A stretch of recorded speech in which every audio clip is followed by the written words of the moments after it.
Hi, this is Tony, and Elaine Perna. and you're listening to the Marvel Card Collectors Podcast.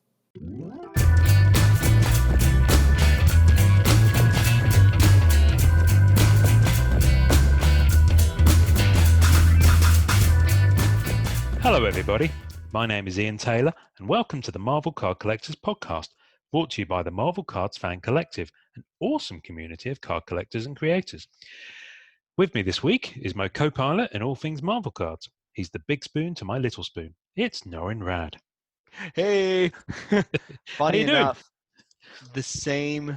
Well, I'm the little spoon. My wife's the big spoon. So Oh, just a okay. little bit of a tidbit for everybody out there.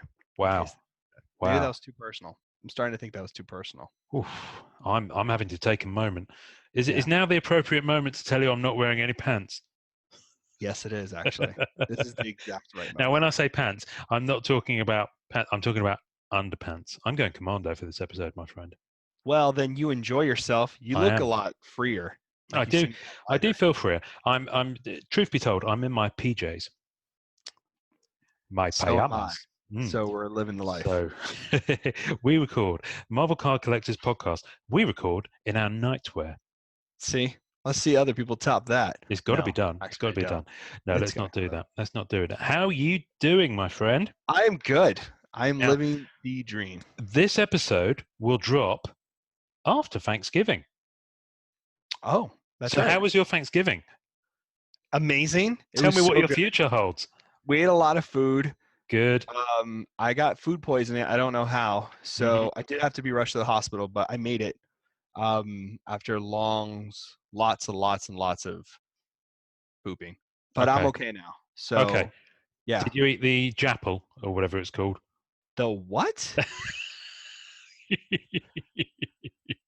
The japple? I've heard someone say that. It's the apple that gets cooked inside the whatever you eat. No. So, you mean the hog that people usually Yeah, people exactly. sometimes? Yeah. I thought that was the expression for it, but maybe not. I've never heard. I mean, I just don't know much, so it just might be me. To be I'm sure fair, it's a thing to I somebody. think it's more of a Staten Island thing. Oh, possibly. Yeah. Yeah. No. Okay. No, I've never been up there. All right. Have I? Let's swiftly move on.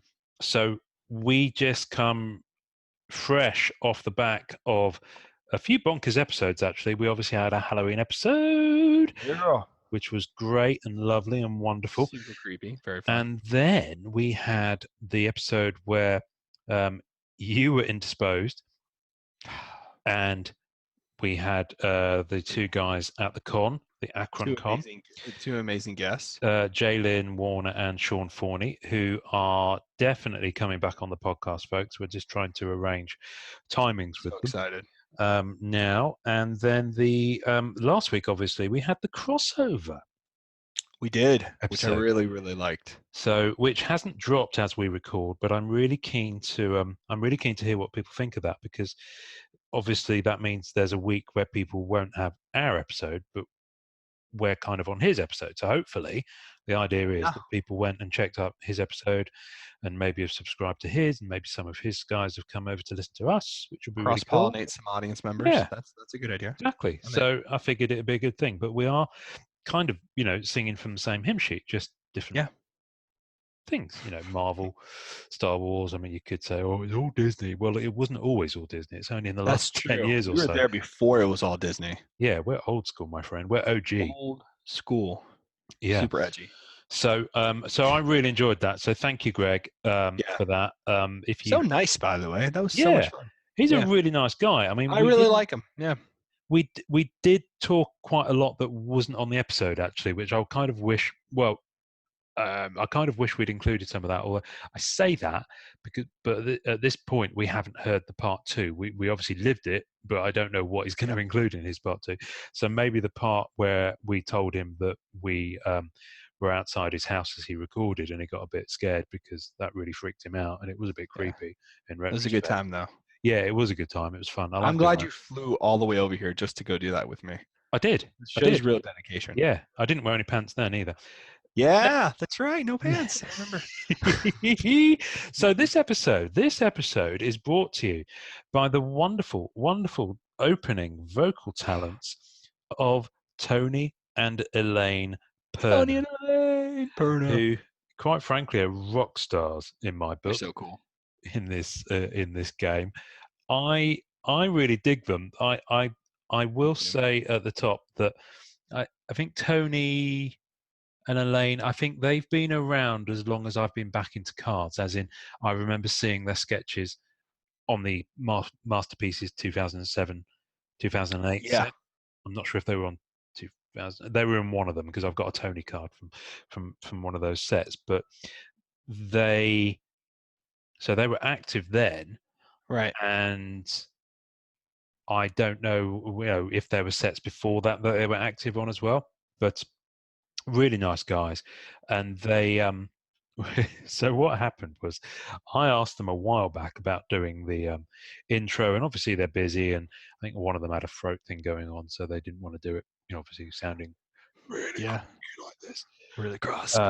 So, and then something happened on the Marvel Card Collectors Worldwide group about a month ago now, and it was the most bonkers thing. So we've talked before about organic happenings on the group where suddenly people just get really excited about a certain character or a certain artist, and it just goes nuts and people start posting stuff. So we talked about Magneto Day that happened earlier in the year. Yeah. We had Thanos Day happen before we did this podcast. Well, you can bet we'll be talking about that when it comes around again.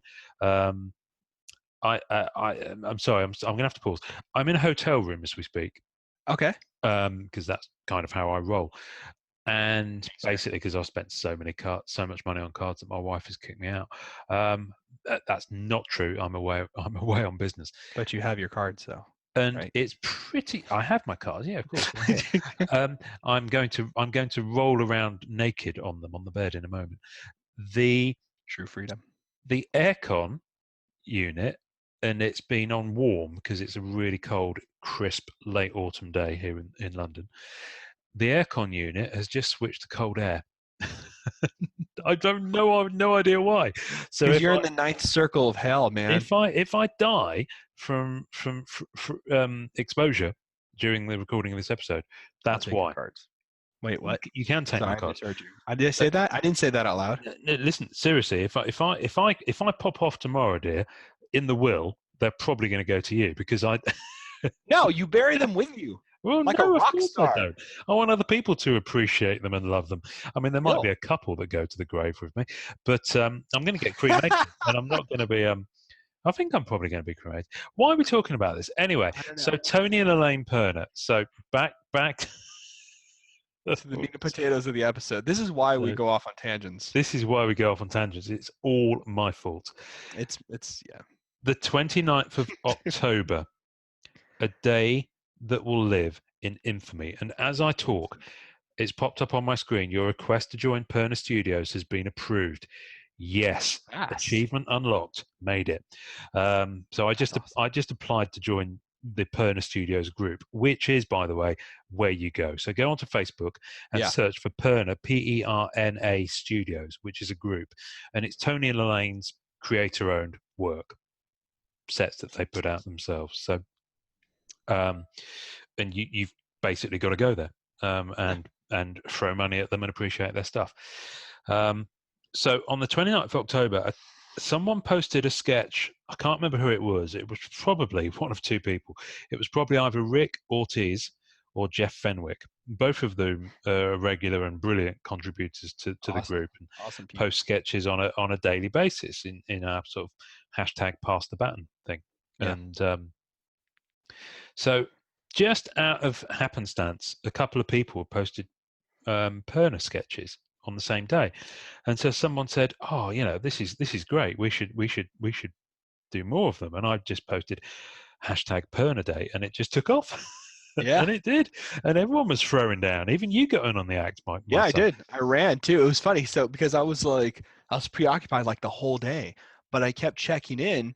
And I kept seeing these sketches pop, and I was like, "Oh my gosh, I'm missing like the coolest time," because everybody was just going, and showing mad love for Tony and Elena, and just stacking cards on top of the site. It was amazing. It was looking for all the posts. There's over 20 of them easily. Yeah, Everyone just went ham on it. It was amazing. And Well, that's because just like Perna is like you always have a staple of a Perna. yeah.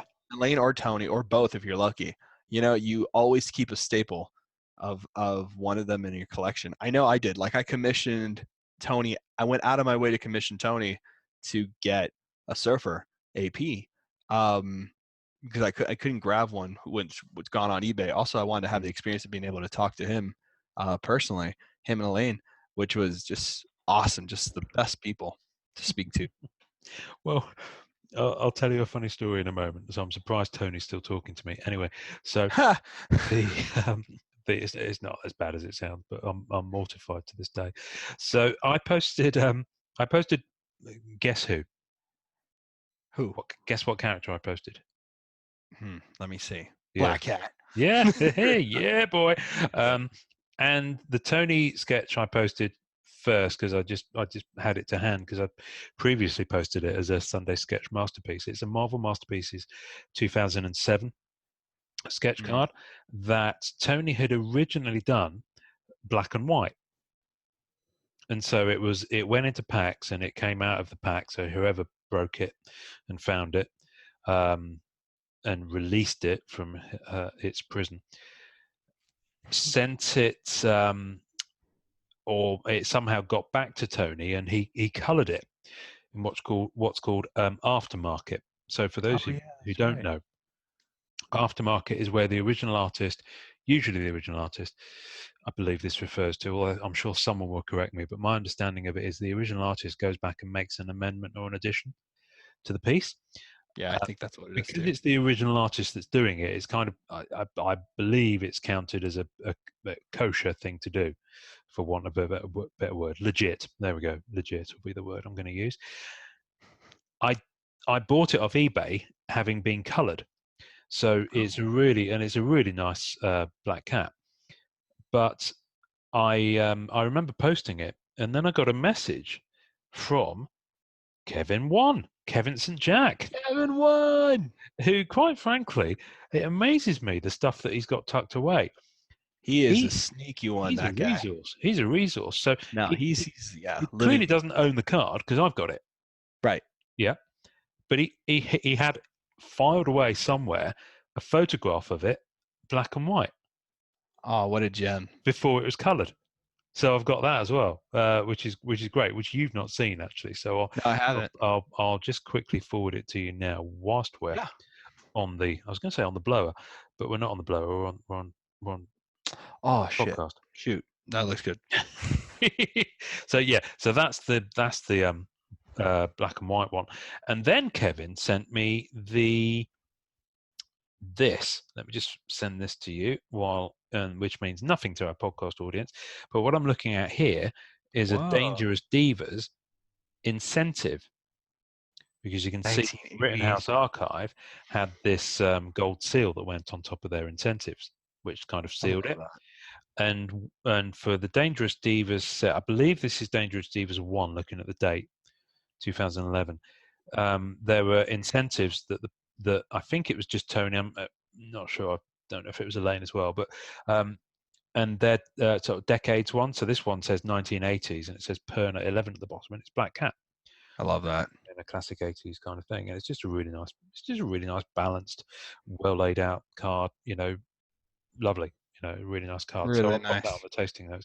I can only assume Kevin owns that. I don't know if he owns that, but he just sent it to me and said was going through old photos and thought I'd share. So maybe he doesn't own that, and he's probably got it tucked away in this vast library of sketch photos, which is actually an interesting segue. I've kind of wondered for some time. Obviously, you've got things like sketchcollectors.com. Is that the name of the website? Yeah, I think so. Yep. You've got Comic Art Fans, which is obviously more comic art, but it does have sketch cards. It does have some secret hidden gems on there. Yeah. And you know whose collection's on there, right? Elaine Perna. Yeah. Yeah. So the interesting thing. Let me finish my segue, and then we'll go back to that. Sorry. That's quite all right. That's quite all right. This is just giddy with excitement as to what to talk about next. Those sites are obviously a really great resource, but obviously the only cards that go on there are where collectors put their own collections on there, usually, or if they're trying to sell something, it might be on Comic Arts Fans. There are hundreds and hundreds and hundreds of cards that never see the light of day, that live in people's collections, which is why I'm really grateful that in the MCCW group, we have this pass the baton where people who are, and maybe were previously black hole collectors, are now, sharing their cards and their collections and showing them to each other. I just think it's absolutely great.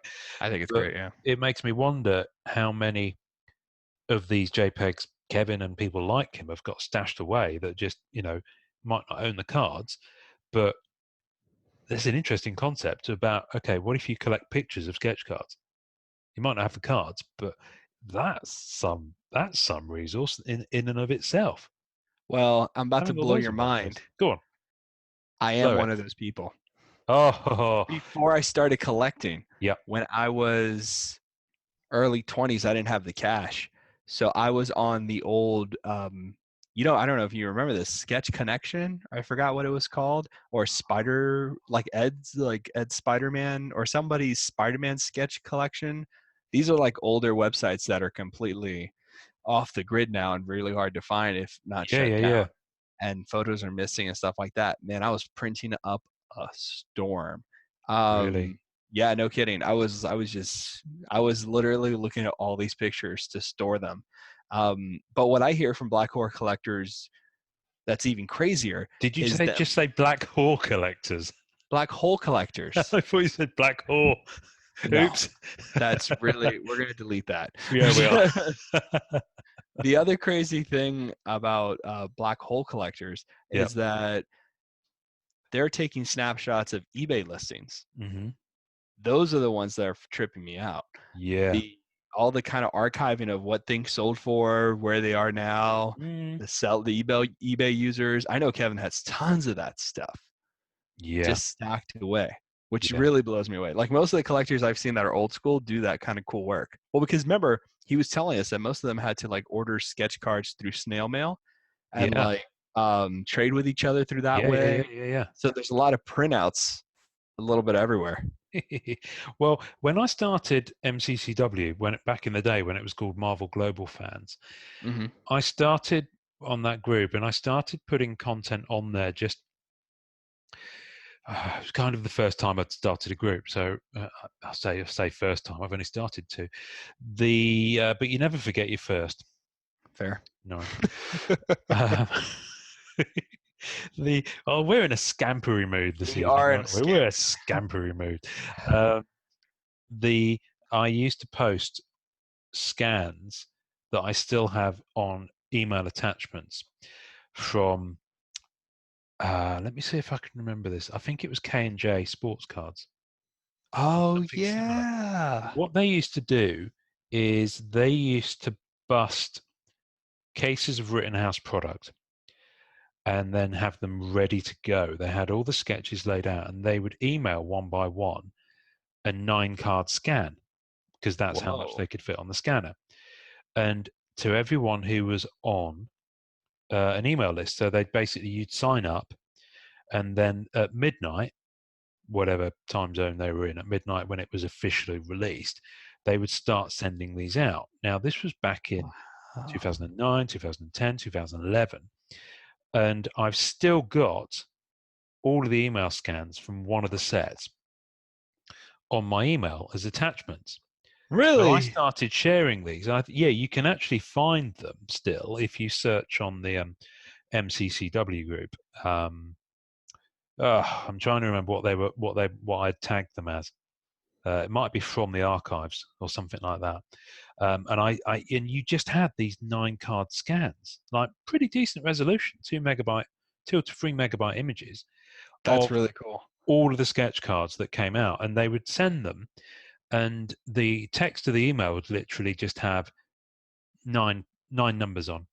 So it would have 90, 50, 30. Then it'd be a new line. It'd be 120, 80, 75, new line. And that price would correspond to where it was in the 9-card grid.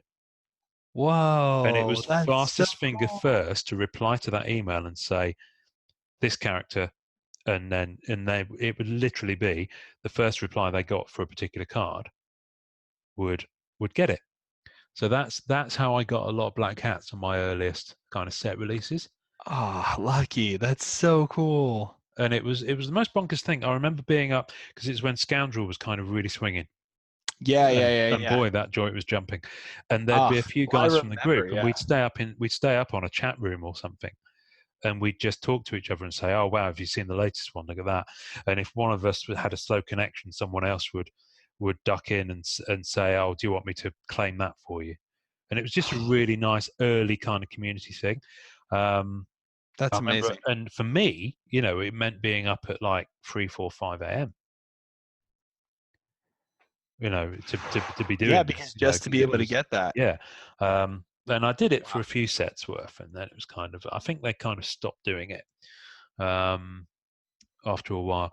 And I went back and looked through my emails, and unfortunately I only kept, or rather I didn't delete the emails from one of the sets. The others you can see I was receiving emails because I've still got the trail of like responses from where they've said, "Oh yeah, that one's yours," or "That one, you missed that one," or whatever it is. Oh, wow, cool. But I don't have all of the emails, but I would have had about 3 or 4 sets worth in my email at one point of scans, and there would have been, you had maybe 60 or 70 emails come over. So times that by 9, and you get an idea of how much product this dealer was breaking.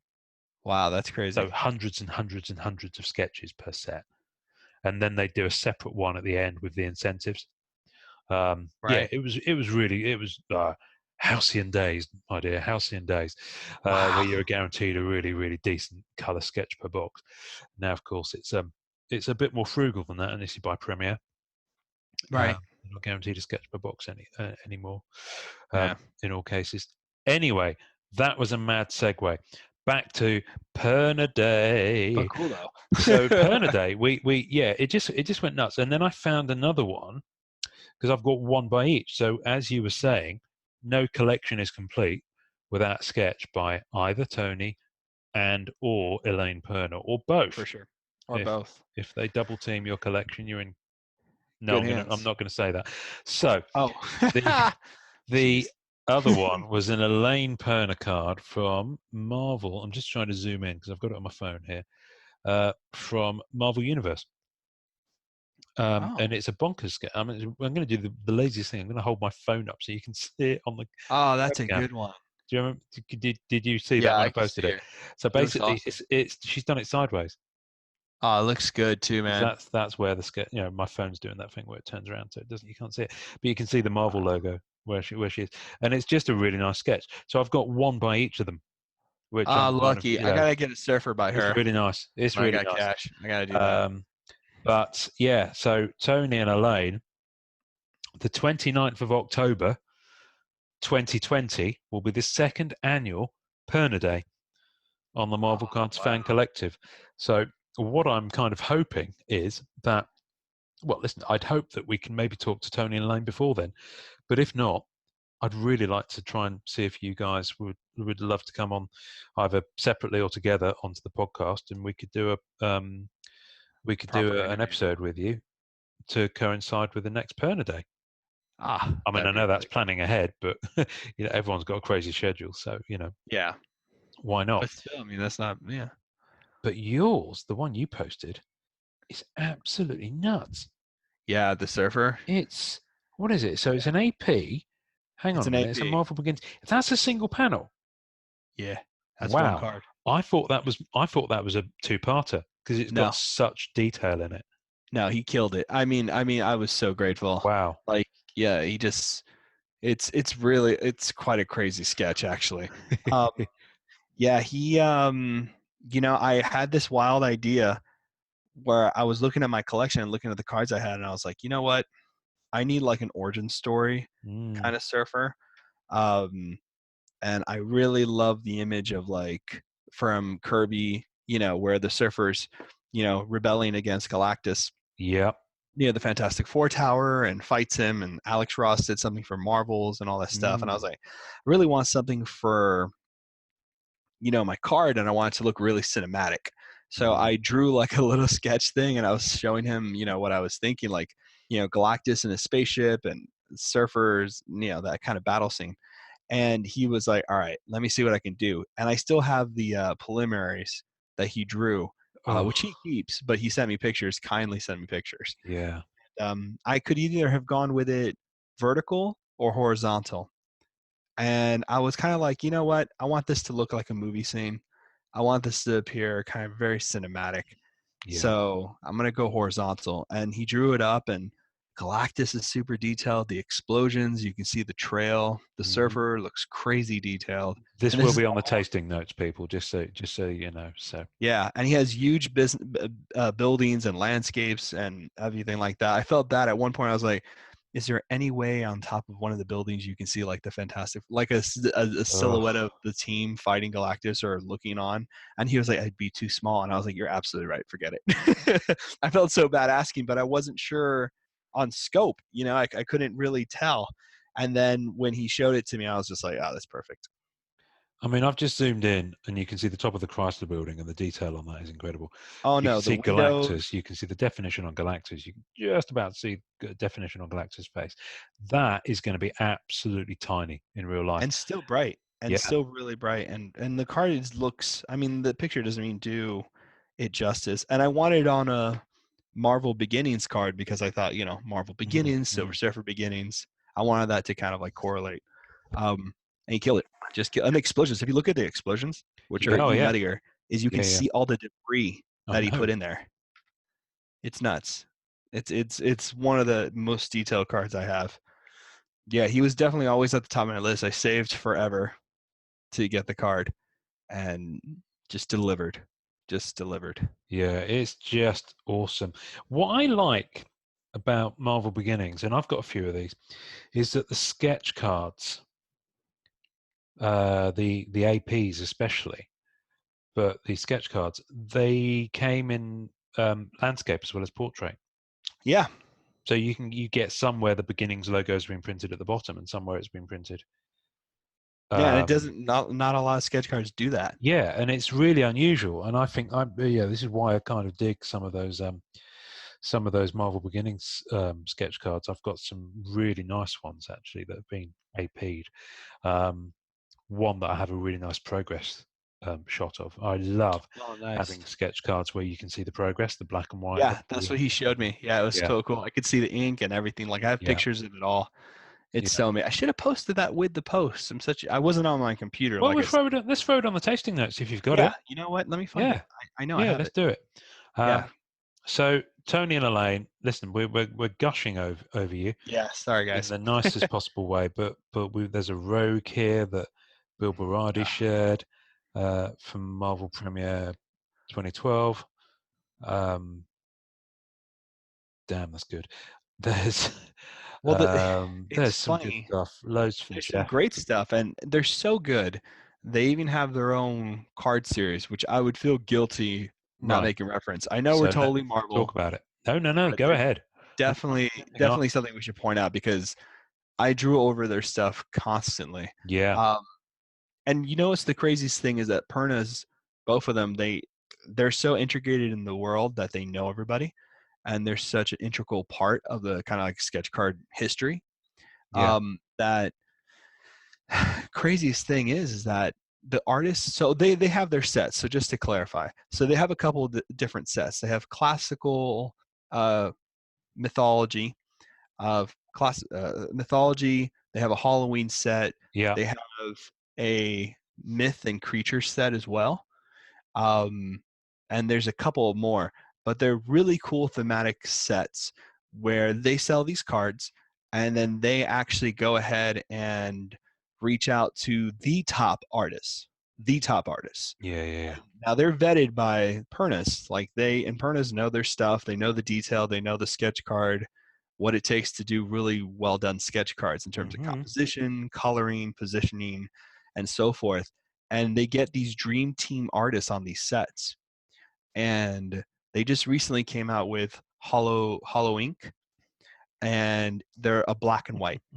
Every wonderful. sketch card is black and white, so no color. Yeah. And the amount of detail they get on there, and they get Toma, they get a bunch of great people on there. The amount of detail is just phenomenal. And these cards are going for good money. Yeah. They're just vanishing. Like you look on eBay and you check them out. There's some Hallow really Ink. I'm looking at some now. Yeah. Hollow Ink, yeah. I mean, Yeah. they're just crazy, beautiful cards. I have a Goat Man by PJ, who I love, such a gem. And it was Myth and Creatures, and it's of the Goat Man. I think I've shown you, Ian. You have. It Card. terrified me. It's a weird looking card. I don't know why. Yeah. It's a weird, but man, when I saw it though, I was kind of like, I'm in love with this. I Yeah. couldn't figure out why, because it's not really. I love horror. Like I'm a huge horror fan. Yeah. Huge horror fan. Huge snob in horror movies. The Creepy series, all these great old Halloween stuff. I love it. Love it all. And so I saw it and I was just absolutely in love with it. So I'm gonna pick up a Hollow Ink, but I'm actually just waiting till I find either like a really cool witch or a werewolf one. There's a cool werewolf one on eBay right now, but I'm having a hard time pulling the trigger. But I might pull the trigger after this conversation. There's some. I'm just scrolling down. So I've They're just amazing. joined the Perna Studios group, and I'm You're gonna, just yeah. scrolling down now and looking at some of the cards that people have pulled, and they're just wonderful, wonderful. Aren't they epic? And the Yeah, group they're is really such a nice. nice group too. There's some good, Yeah. really cool people in there. Yeah. Yeah. No, I like it. I like it a lot. So, so yeah, strongly recommended. Just go, go and check them out. I'm guessing that you can. Maybe they've sold out. I don't know. I'm not sure how and where you. I don't know. I haven't asked her yet. I should, but I was waiting to I was trying to see if maybe I'd rather buy from them and get a full set, Yes. but I'm trying to hold off until, I got some cash. The holidays Yeah. are coming Yeah. up, so I got to play it cool. Because I didn't want to see one on eBay and then not have money for both, because I'd like to get a set Yeah. maybe, Yeah. Of or course. get some sketch cards, but I'll pick it up probably as a holiday gift or something. But Sure. they're worth it. I mean, they're just. I mean, honestly, a lot of people do other card series of their own and so forth, and they're all really good. But I think what I like most about the Perna Studios is how much work is really there for sketch card fans. Yes. Like it seems really specific to card enthusiasts. Like they Yes. get, they have metal versions of their card. They have particularly other really cool inserts for their sets. They organize it themselves. They really put a lot of work and effort into this for collectors, and collectors pick them up, and they're a great piece of the hobby for sure. It's kind of like you you get into sketch cards, you're really into it, you figure out your characters, you do all this kind of stuff, and then you start to notice the artists and you start to see their work, and you're like, what's going on here? And then you start deep diving and you find these like deep cuts, and you're like, oh wow, they have their own series, and they're very inventive, like off the beaten road, very cool, very edgy, different kind of styles and artwork, and it's just so cool. Just such a cool series. Well, that's why I was especially pleased that we had the joy of Kilias Kokonakis Yeah. do his intro, and I'm hoping I got that right. I think you nailed it. Yeah, I think you did. He has the Iconic Creations, the next set coming out very soon, which is kind of from literature. From, characters from literature, and again, you find that a lot of these artists that we're talking about who work on sketch cards, kind of work on each other's sets. So all these creator-owned sets that they put out, they work on each other's. A really good example is Axbone. We mentioned his set before, and I discovered some great artists through that. Elfie Lebelou, I think is how you pronounce her surname. A French artist who has I've been talking to about doing an intro for the podcast, and she's up for it. She's just got to find the time. But I discovered her on one of the Axbone sets. I think it was Dungeon Dolls. Oh, it is Dungeon Dolls. It is Dungeon Dolls, and I've got about 12 pieces from her from that set, including an AP. And they're all wonderful. They're all a little bit saucy.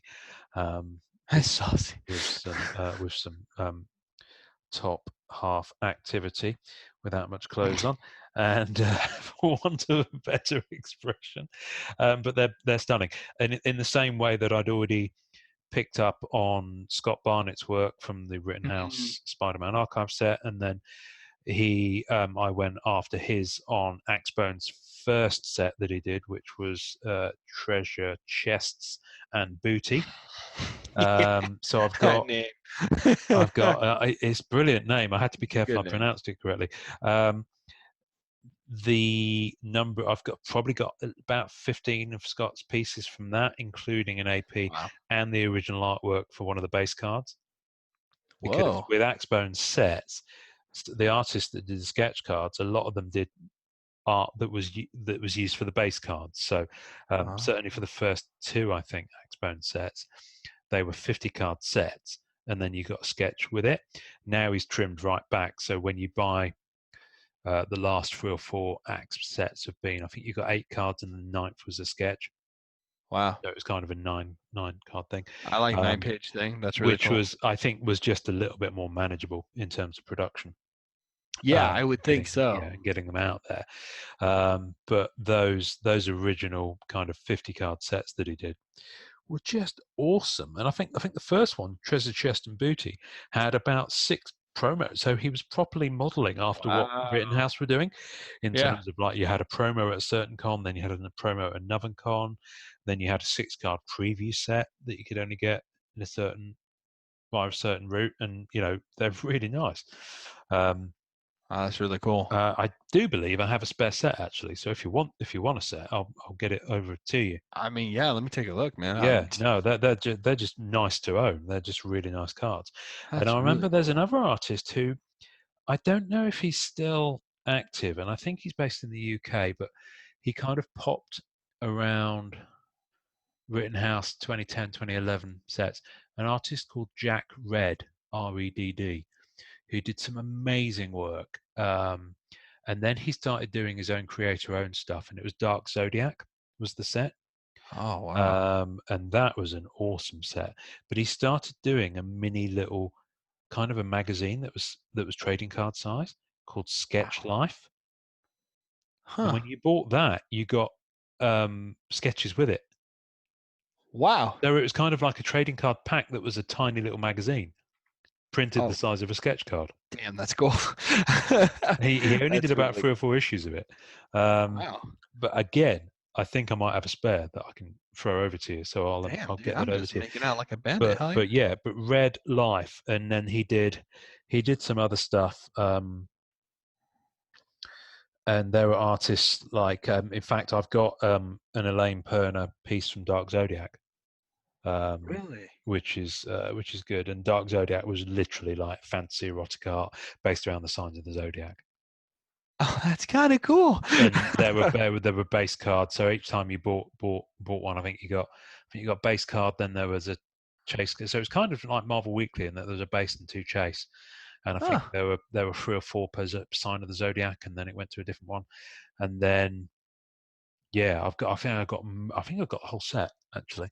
And then I think it kind of got to a point where he had to put the last half of the set, the last half of the zodiac, out as one set rather than releasing it separately. Right. So for whatever reasons, and I don't think he's putting out work at the moment for whatever reason. So, but yeah, sounds like a really cool set, though. Yeah, it is a really cool set. So I'll try and get some, even though it's not Marvel cards. I think I'd like to talk about artists who've worked on Marvel sets who do other stuff. I think it's no, I mean, this is a gateway drug people for would be up to. People. Gateway drug. Wonderful. For sketch card artists. So speaking as we were about Axbone, just as we started recording, we spotted that he posted something on his page. Yeah. Which is definitely worth going and checking out. Yeah, he posted a bunch of stuff, actually. Yeah. It's a variant. So it's obviously a blank sketch of blank sketch cover from the Defenders, which I think is the 12-issue run. Looking at the logo that the Dodsons did. They're probably right. Remember. Yeah, but this is obviously a blank cover, and he's drawn what can only be described as a gravity-defying depiction of who is that character? I'm just trying to figure out. Is that Valkyrie? It might be. Mike, I moved away from the page. I'm trying to find it now, but I think it's Valkyrie. Goodness me, I lost it. So yeah, well, I think it's Valkyrie. It's worth going and checking out. So yeah, if you're a friend of Axbone, I think this is his personal page, actually. So I will pop it on the tasting notes for the episode. Yeah. Rather than have him get absolutely covered in people going after friend requests. What's Although this? he's a brilliant he's a brilliant artist to have on your feed. No, he's awesome. I mean, yeah. his posts are really cool, So and there's he's a a lot of dude. good cards there. And we've talked Good art. talked about him before many times. So hopefully we can get him on at some point. Maybe you could do like an in person because he's near you, isn't he? So I know he is I know near goes me. to your Like they local told me, store. Yeah. I hit them up to put me in contact with him, but I haven't heard back yet. I think they I'll got drop him a note. Drop him a note. drop him a note because I'll go see him Yeah. where he's at if he's near Yeah, me. and then I can just dial in. Yeah, that'd be great. Why not? I think so. I think plus I love the think fact that we're fun. planning this on air without having talked to him. But I'm Yeah, sure he'd be up for it. Now Yeah. you're in it forever. Yeah, exactly. We've committed you to it without Sorry, asking. Anywho, what else did I want to talk about this episode? So Perna date, brilliant. Tony Elaine, Yeah. thank you. I did suggest that they do they do a version of that intro where rather than Tony going, "This is Tony," and Elaine going, "This is Elaine," that they swap round and Elaine goes, Swap "This is around. Tony," and Tony goes, "This is Elaine," and they thought that was hilarious. Yes. Oh, So I awesome. mentioned that I embarrassed myself a few years ago. Yeah. So I'm friends with Tony on Facebook, and I can't remember how that. I think it was because I was messaging him or something. And so for some reason I didn't realise he was Canadian. And so on July 4th, was it July 4th or was it Thanksgiving? I think it might have been Thanksgiving. I posted Happy Thanksgiving to all my American friends, and I tagged all the people I could remember who were American, including Tony. And he very dryly just commented, "I'm Canadian." Damn, Ian. I'm surprised he talks to you anymore, man. Exactly. No, I just remember at the time going, it's like that moment in Jaws with Roy Scheider where the camera does that weird thing. I kind of felt like that because it was the first, Vertigo. not the last time that I'd been slightly owned by an artist on social media. So. I have a hard time keeping track of where everybody's from sometimes, to be honest. I do. I have a hard time keeping track of who I am most of the time. Yeah, same. It happens. So we are getting close to the end of Marvel Weekly. Yes. As of today, we have 6 weeks remaining. I can't believe that. God for that. I know, man. You must be happy. Your wallet must be like. Yeah, I'm so over it. I'm not going to do it next year. I don't think. I'll buy it. No, you I heard can't. It here first, folks. No, I can't. It literally is too much of a regular financial drain to do it. And with the. I mean, how many packs you buy in a week, though? Well, you have to buy. Well, you could just about, bearing in mind that in each pack you get a base card and a Comic Clash card. So if you assume they're going to do the same next year, you have to buy at least 2 packs a week to get 2 Comic Clash cards. Now, if you assume you'll get the same one, that's fine. If not, you can hopefully trade one of them out, and then you'd have a spare base card. So you could do it on 3 packs a week. For some random reason, I've been slowly collating a second set, so I actually have 2 full sets locked away.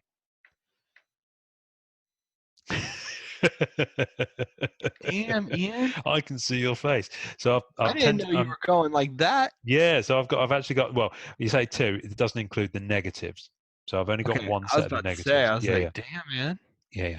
So I've only got one set of the negatives, which, as we've talked about before, there's only 50 of them released across every 4-week cycle, so they're pretty tough to get. I love to see it. I love to see that whole collection when it's done. The negatives. I already know how I'm going to lay it out as well. Yeah. Yeah, I've got it sussed. I've got my 9-card binder pictured. How I'm going to do that. So. Man, I hope they do like a binder for everyone who's like kind of gone through this. Nah, of course they're not. Of course they're not. It's a shame, man. It's just such a little added bonus for people. It would be nice. Well, I really want them to do like a wrapper. Oh, that would be cool. They show you the wrapper, but of course it's a digital wrapper. You can't open it. But it would be cool if you could buy a binder and have one wrapper. Yeah, with every binder. That'd be kind of cool. It would be cool.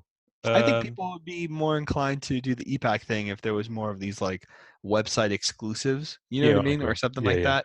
I think people would just be like, you know what, this is so cool now, and I think it would put perspective on what it means to collect, like what it means to unpack digitally and then receive physical. I feel like there'd be this like, I don't know, little extra incentive. Yes, Yes. Sounds Yeah. like online dating. Yeah. No. You know what? No. I saw the future. My future self came back. He's like, listen to me, Norn. I said no. I was like, yes, Norn. And then he left. So Okay. I've no idea what's going on now. Let's so Marvel Weekly. future self talk so stuff. when it finishes, so obviously I'll have my set, which I will. So my understanding is that you then redeem the.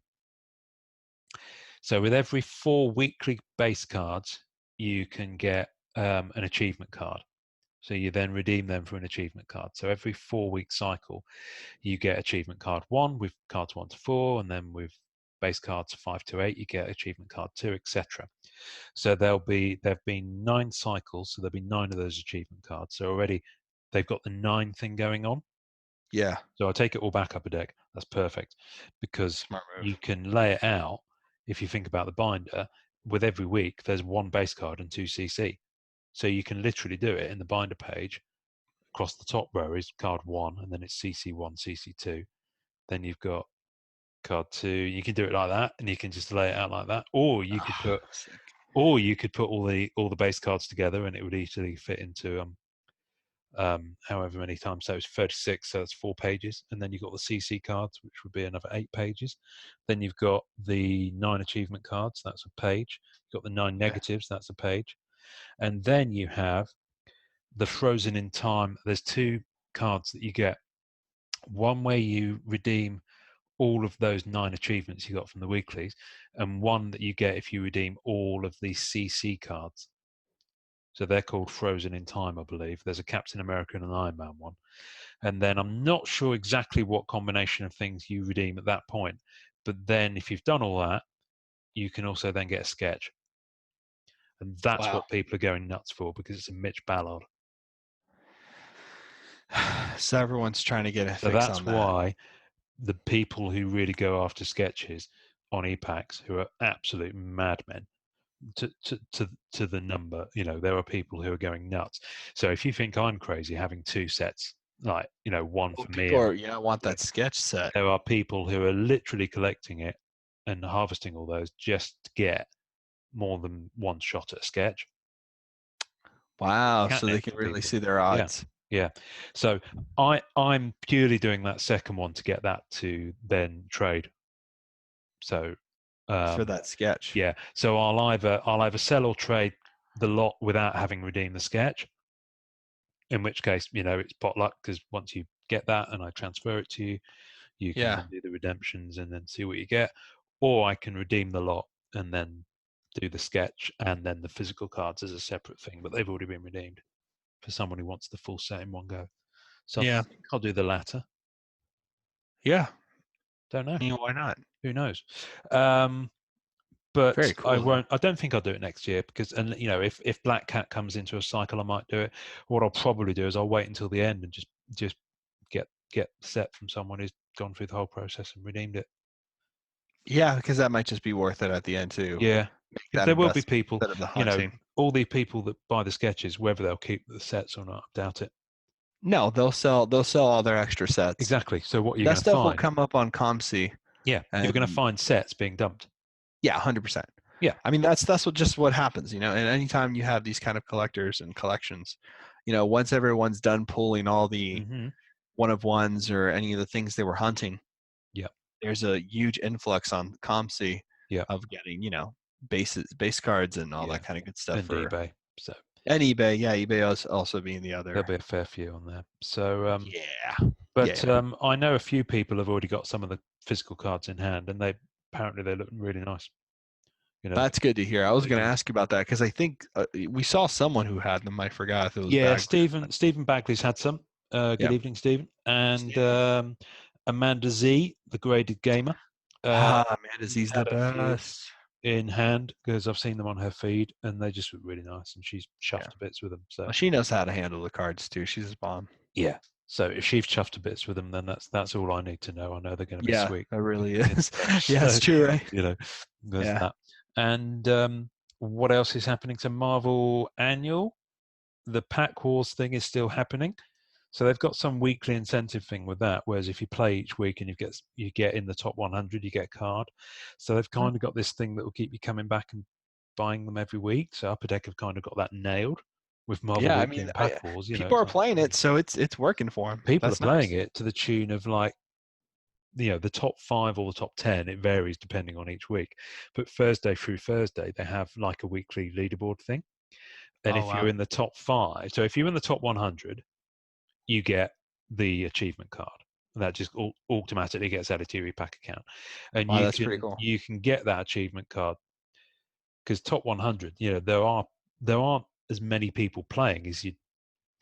Well, there are. I mean, all the 100 slots get filled, I think. But what I'm trying to say is you can only get 3 wins and still get in that top 100.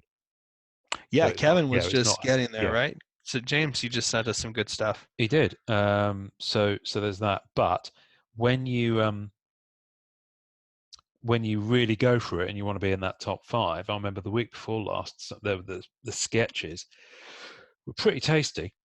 And the guys who were in the top 5 were racking up 400, 500, 600, 700 wins. So if you think about the fact that you win on average 50% of the time when you play against the CPU, so that means they must have bought around 12 to 1400 worth of games, and you get 5 games per $4.99. So I'm very quickly going to do the sums there. 1200 divided by 5. Oh, wow. Times $5. That's over $1,000 spend for the people who are in the top 5, just to be at the top of that leaderboard and get that sketch. That's crazy. So you see what I mean? People are really, Yeah. really, really nuts. You throw a sketch into the EPAC system, and all that perception of value gets completely skewed to what you would see on eBay or in the groups. It's bizarre, and I've noticed that perception of value is very, very, very different. I did a trade with I tried to do a trade with someone, and it was for a Marvel Annual 2017 Happy Birthday Achievement card, and it was a Spider Woman one, and it looked really cool. And I need it, and I looked on Comty, and there's a lot of them on there, and they're selling for $2. But I've done some pretty in the favor of the person I'm trading with for that one card, and they've all been not up for it. And I've pointed out this is selling on Comty for $2, and it's like, but they're attached to the effort they went to get it. So they value it higher. Their perception of the value is higher, and you get that an awful lot on EPACs. Yeah, I feel like a lot of people. Yeah, my experience with the whole people valuing things is not that it's subjective. It's that people don't either know or trust or are thinking of projected costs. They're not thinking of the immediate cost. They're thinking about projected cost.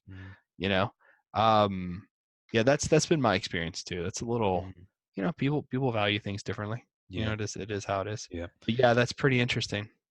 So, but it's EPACs. It's where it is.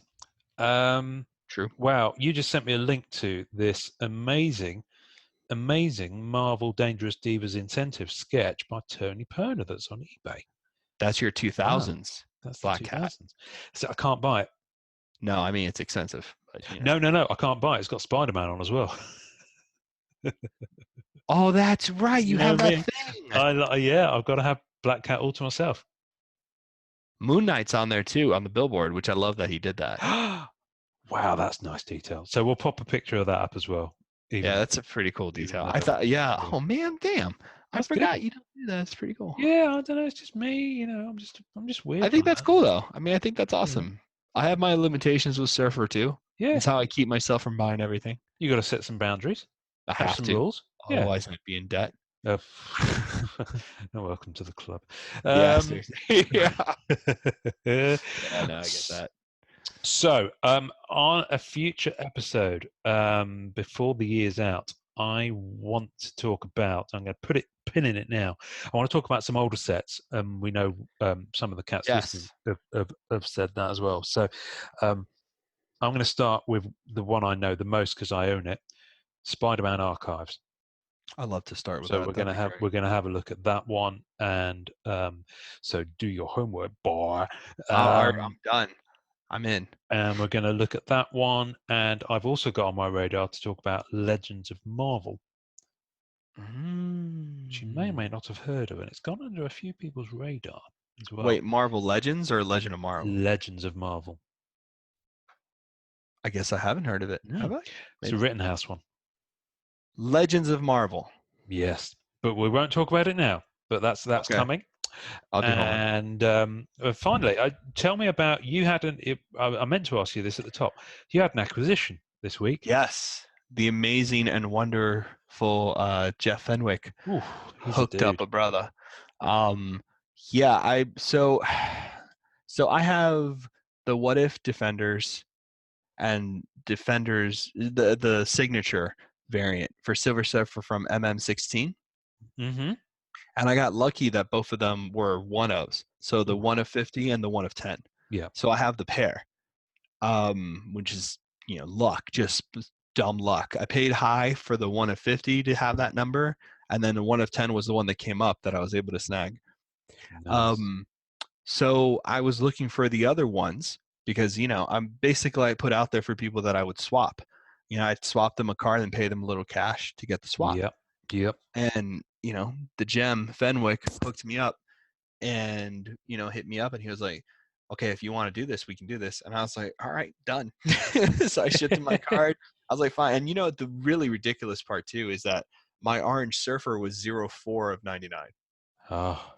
So it was already pretty low. I didn't have to go for the 1 of, but I was like, honestly, realistically, I only need the silver base and the purple to get the 1 to basically have all the numbers other than the auto.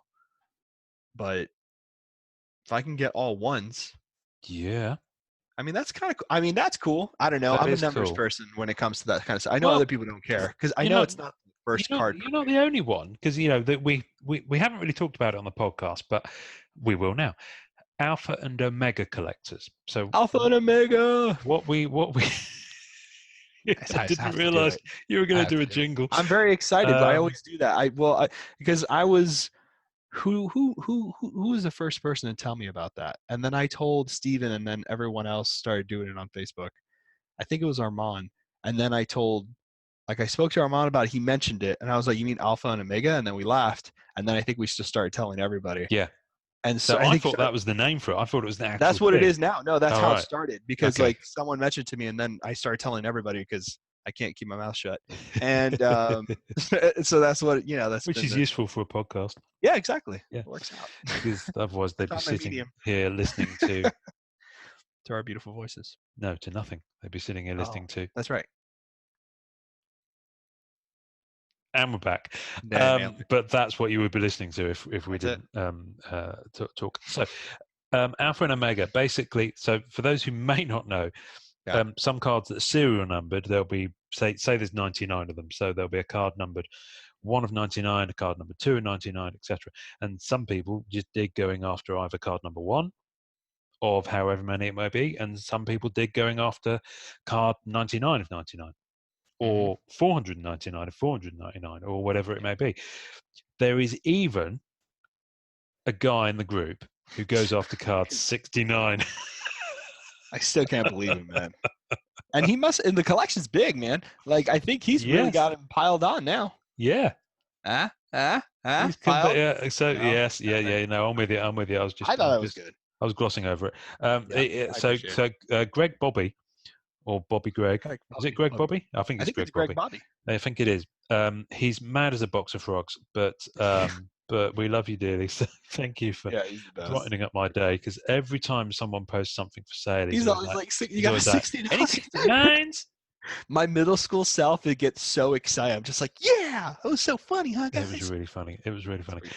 And the last thing I want to say on this episode, simply because we've mentioned him a couple of times, and he's helped you out.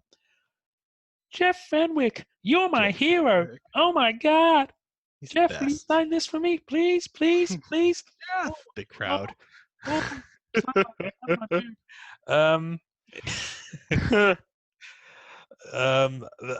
that note, On that wonderful crowd cheering note, I think we're done. which will haunt his dreams forever.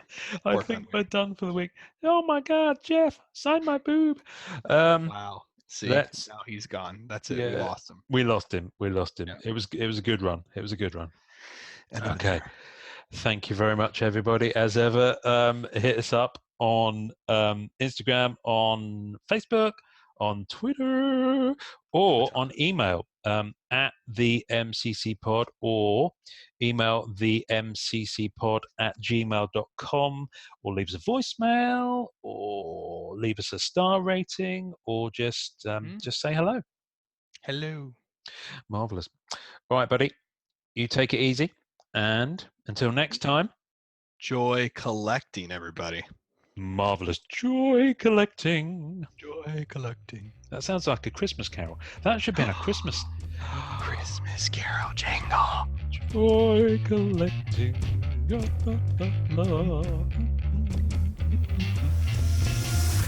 Thanks for listening to the Marvel Card Collectors Podcast.